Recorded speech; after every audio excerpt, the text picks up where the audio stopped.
Claressa Shields fires back at happy home claims, reveals what really happened with Papoose. No sex. No fried food. No excuses. Claressa Shields gets real. Claressa Shields is finally responding to the accusation that has followed her relationship with Papoose almost from the moment they went public. And this isn't just people asking why she's dating him. The accusation is much more serious than that. People have spent months suggesting Claressa stepped into Papoose and Remy Ma's marriage and helped break apart what was once viewed as one of hip-hop's strongest relationships. But Claressa says that story has one major problem. According to her, there was no happy home left for her to break. And when Cam Newton put that narrative directly in front of her, Claressa didn't dodge it. And I just told you that that never happened. Mm-hmm. Because she has grown, and it's nothing. Okay, hold on. Because that's a very clear answer. She didn't say, it's complicated. She didn't say, I don't want to speak on Remy. She said that never happened. And right there, I knew the timeline was going to matter because if you're going to publicly reject a narrative that big, the obvious next question is, okay, then when exactly did you enter the picture? And Claressa actually has an answer for that. Not sometime last year. Not after they separated. She gives an exact date. That was back in 2021, 2022. I ain't know Pap. I met him 2024. July 6th to be exact. July 6, 2024. Now remember that date because Claressa clearly wants everybody else to remember it too. Her entire defense starts there. She's basically saying, you're blaming me for destroying something that had problems long before I even knew Papoose. And I'm not gonna lie, that definitely changes how you have to discuss the accusation. It doesn't automatically settle everything. Because there's still one uncomfortable detail sitting right in the middle of this story. And Cam asked her about it directly. Was Papoose married when Claressa got involved with him? Okay. But can I ask a personal question? Go ahead. Was he married? And there it is. Yeah. Yeah. During that That's time? important. Because Claressa could have tried to talk around that question for 5 minutes. She didn't. Papoose was still legally married. So if somebody's entire argument is simply, I don't date married people until the divorce is final, Claressa's timeline probably isn't going to change their opinion. I get that. But that's also not really the argument Claressa is making. She's drawing a distinction between being legally married and still being in an active, happy marriage. And according to her, those were two completely different things in this situation. Because immediately after acknowledging that Papoose was married, she started explaining what she says was happening on the other side. The thing is, him and his ex, she was with somebody already. Okay. They don't like to talk about that. They won't even talk about this end because we so popping and we so great. But it's like on her end, she had somebody too. That's while she was married. Yes, they're going through a divorce. Now this is where things get messy. Because Claressa's version isn't, Papoose left Remy for me. Her version is basically, both people were already moving on. She says Remy had somebody too, and she points to Papoose filing for divorce as part of the reason she doesn't accept this idea that she walked into a happy marriage and destroyed it. And whether you believe every part of that explanation or not, you can see why Claressa gets frustrated when people reduce the whole story to she stole Remy's husband. Because from her perspective, that skips everything that happened before July 2024. But here's what I wanted to know. Even if the marriage was already falling apart, why get involved at all? Claressa Shields isn't somebody who needed Papoose to become famous. She already had her own career, her own money, her own accomplishments, her own name. So why walk into a situation where you know there is going to be baggage? Cam basically asked her that too. This love story. Mm-hmm. I can hear the comments now. Yeah. But why, girl? Why? Out of all these sharks and dolphins and whales in the sea, you decide Papoose. Well, one, I would say that I wasn't looking. And I actually think this is where you start understanding why Claressa doesn't talk about this relationship like she made some calculated decision. According to her, she wasn't looking for a man. She didn't meet Papoose and immediately decide, that's who I want. She says it started as a friendship, and then something changed. For a man, Mm-hmm. I met somebody who became my friend. Me and Papoose, he would tell you like, we're best friends. People be like, oh, he called you his best friend, not his lady. He called me his woman, his best friend, his queen, whatever. I'm everything to him. But one thing I would say is that we went from friends to best friends to now we're in a relationship. And see, this is where her version becomes a lot more personal. Friends, then best friends, then a relationship. That's how Claressa describes it. And if that's genuinely how it happened, I can understand why she doesn't look at herself as somebody who deliberately inserted herself into a marriage. In her mind, she met somebody during a complicated period in his life, they connected, the friendship grew, and eventually it became something more. But, and this is a big but, that still doesn't make the situation uncomplicated. Because you can understand how feelings develop and still ask whether acting on those feelings before the divorce is finalized was a good idea. Those are two different things. And Cam wasn't letting her hide from that contradiction.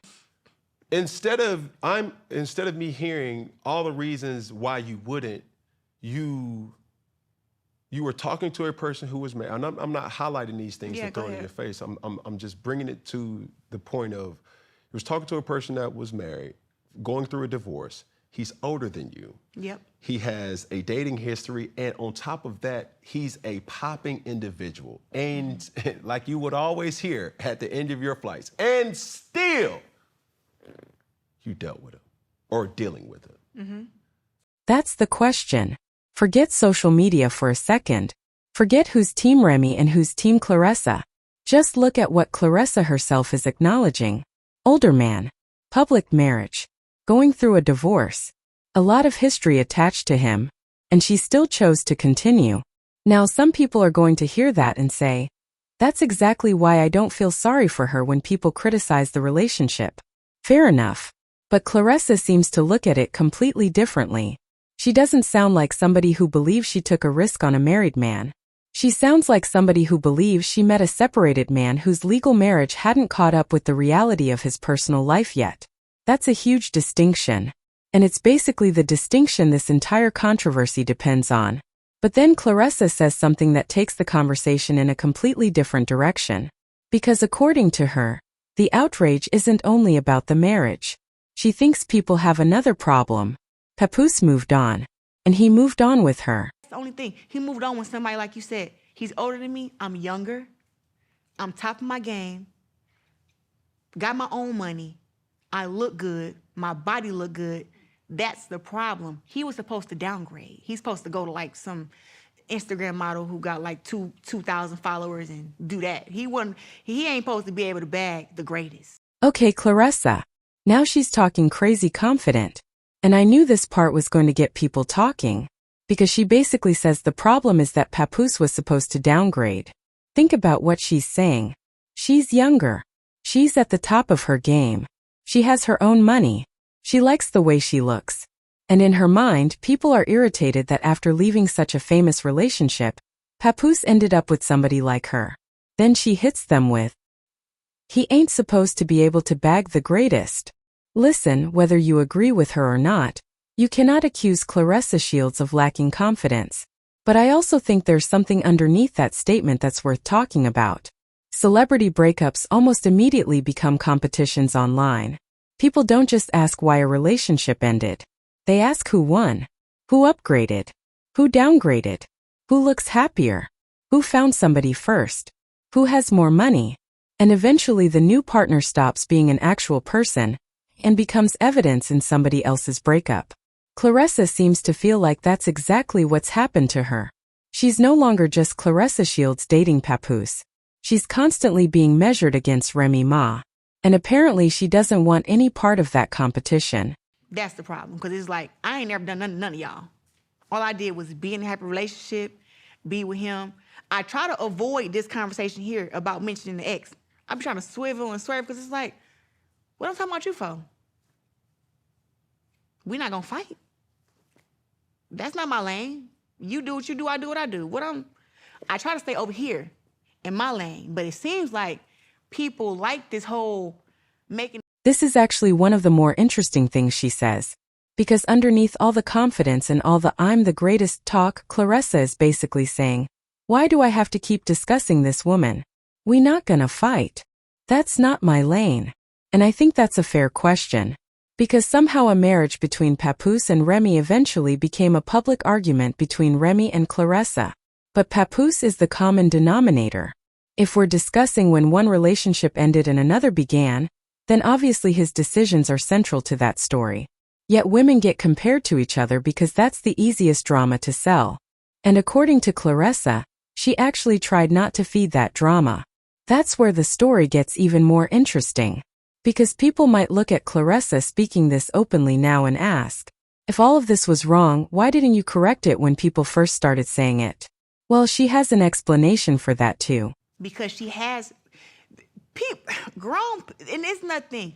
I let them run with that narrative because what they tell us as celebrities, don't respond to it, don't say nothing, don't talk about it.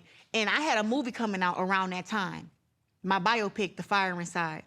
Everybody was like, Claressa, this is too big of a moment. My movie came out Christmas Day and was in theaters for 3 months. I'm not about to try to explain to nobody that what she did before I... And I can actually understand this part. Claressa says she was being told not to respond. Her biopic, The Fire Inside, was coming out. That's a massive career moment. Imagine spending your life building towards something like that, getting a movie made about your story, and then instead of talking about boxing, your career and everything you accomplished, every headline becomes, Claressa Shields responds to Remy Ma. From a PR perspective, staying quiet makes sense. But staying quiet comes with a price. Because the internet hates an empty space. If you don't explain your side, people will explain it for you. Then that version gets repeated. Then reaction channels repeat the repeated version. Then people forget where the original claim even came from. And suddenly you're defending yourself against something the audience already believes is fact. Claressa seems to think that's what happened here. And that's why this interview feels different. She's not just saying she's happy with Papoose. She's trying to go backwards and correct the origin story of their relationship. And she keeps coming back to one thing. There was no happy home. But then Cam asks a question that takes this beyond timelines and legal paperwork. Could Claressa and Remy ever actually sit down and communicate? Ever see a day where you and Remy see eye to eye and can communicate? That's when people hold themselves accountable. This whole story about mistresses and getting cheated on shit got to stop. That never existed. Once that happened, I am sure, like, I don't got no smoke with her. It's not beef. I don't know why they try to make it seem like it's beef. Now, may she dislike me? Sure. Now listen to that. Because I think this tells us a lot about where Claressa believes the tension actually comes from. She says this whole story about mistresses and cheating needs to stop. She says that never existed. And then she says something else that surprised me a little. I don't got no smoke with her. It's not beef. That's interesting. Because if you only followed this story through headlines and social media clips, you could easily assume these two women absolutely hate each other. Claressa's basically saying from her side that's not what this is. Could Remy dislike her? Claressa admits that's possible. And I mean, yeah, nobody should exactly be shocked if an ex-wife isn't excited about the woman now dating her estranged husband. But Claressa seems to believe the internet has turned an uncomfortable situation into an active war. And again, her defense comes back to accountability. She wants people to acknowledge what she says was already happening before she entered the picture. But there was still one thing I needed to hear. Because here's the oldest story in the book. A married man tells another woman, "My marriage is over." We've all heard some version of that. We're separated. We're basically done. We're only together for the kids. The divorce is coming.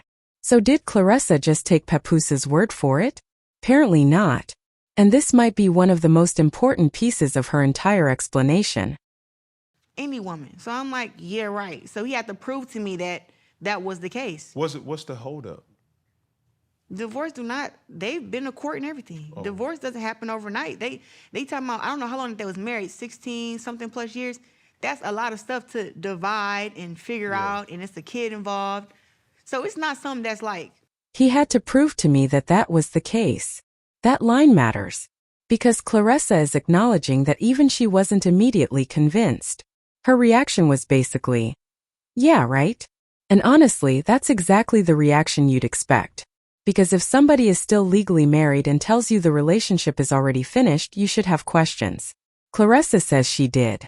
She says Papoose had to prove it.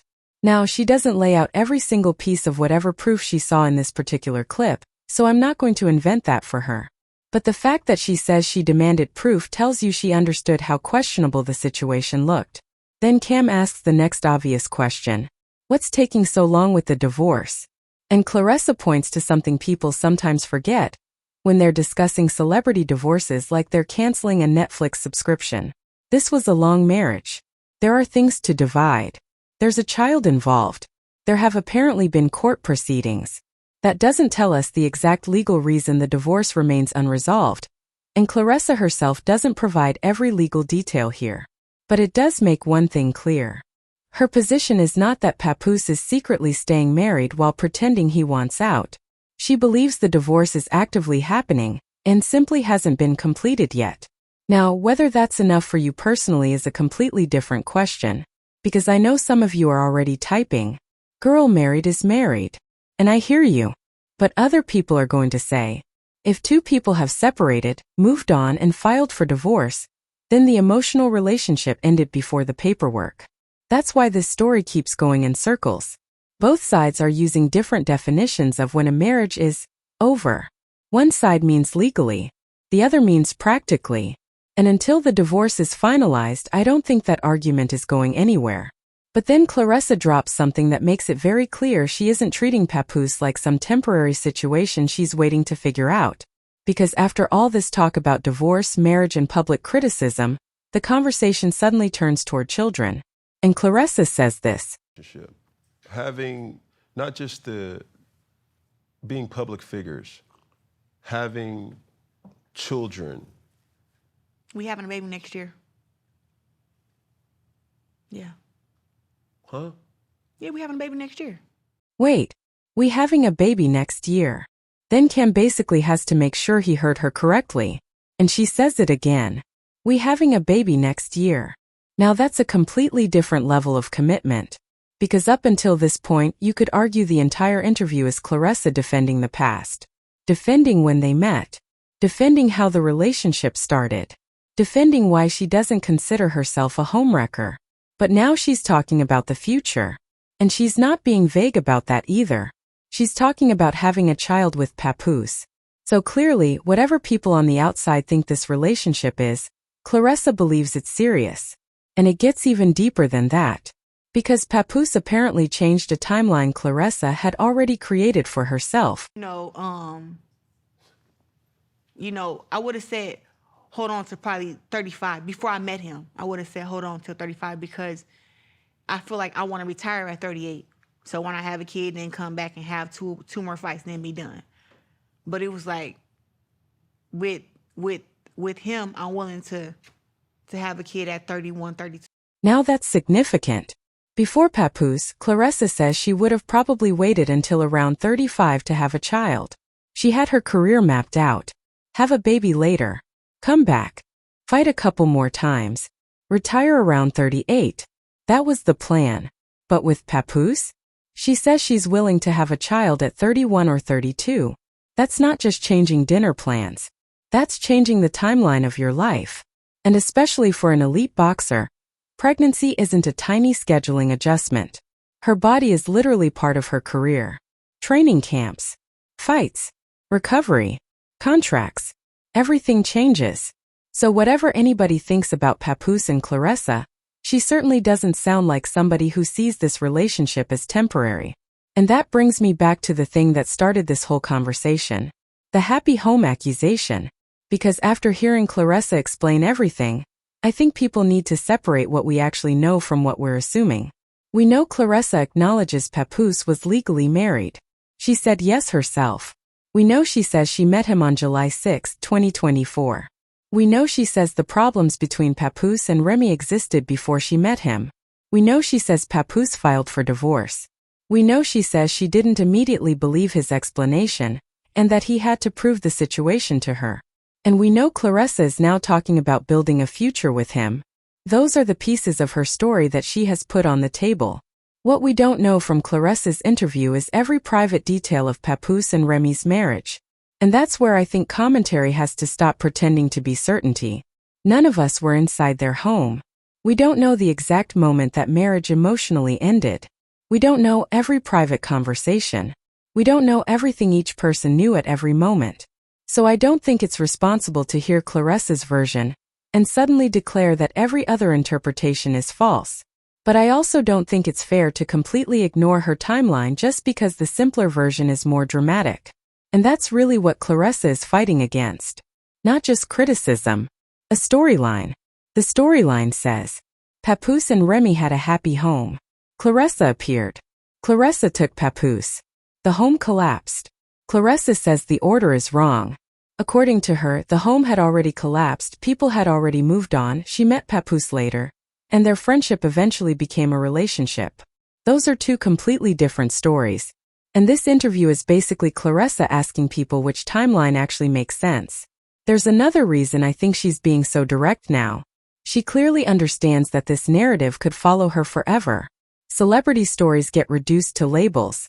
And once somebody gets labeled the other woman or the homewrecker, every future headline gets filtered through that label.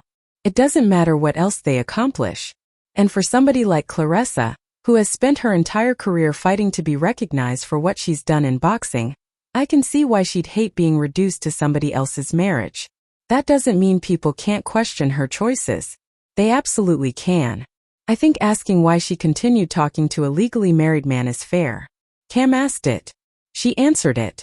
I think asking whether she should have waited for the divorce to become final is fair too.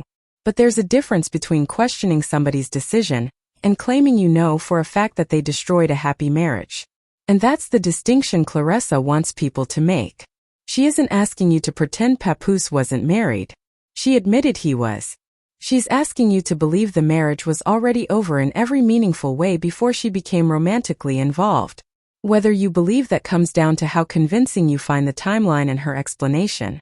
And I think that's where this interview is actually strongest. She doesn't give the perfect PR answer. Sometimes she's defensive. Sometimes she's extremely confident. Sometimes she sounds irritated. Sometimes she's basically laughing at the idea that people think Papoose was supposed to downgrade after Remy. That's why it feels more revealing. Because you're hearing how Claressa actually thinks about this. She doesn't sound guilty. She sounds annoyed that people believe she should feel guilty. That's a huge difference. And the line that probably summarizes her attitude better than anything else is still this. Papoose ain't supposed to be able to bag the greatest. That tells you exactly how Claressa sees herself in this story. Not as somebody who stole another woman's life. Not as somebody hiding in the background. But as somebody who believes Papoose's previous relationship was already finished, and he simply moved forward with her. And that's also why I think the baby revelation matters so much. If this were just about proving people wrong online, she could stop at defending the timeline. But she's talking about changing her own life plans because of this man. So the relationship has clearly moved beyond the stage where public criticism is going to scare her away. The question now isn't really whether Claressa is going to leave because people don't approve. She doesn't sound like she's going anywhere. The real question is whether the public narrative changes once Papoose and Remy's divorce is eventually finalized. Because right now, he's still married is the easiest criticism people can make. Once that legal connection is gone, what's left? The timeline. And that's exactly why Claressa is putting that timeline on record now. July 6, 2024. She wants people to know when she says she arrived. She wants people to look at what was allegedly happening before that. And she wants people to stop treating her as the cause of problems she says existed long before her. Does that completely clear her? That's going to depend on who you ask. Some people will hear everything Claressa said and say, okay, that actually makes more sense now. Others are going to hear one word, married, and nothing after it will matter. And I think that's exactly why this story remains so divisive. There isn't really an argument over whether Papoose was legally married. Claressa already answered that. The argument is over what that marriage actually looked like by the time she entered his life. And that's something none of us can fully establish from the outside.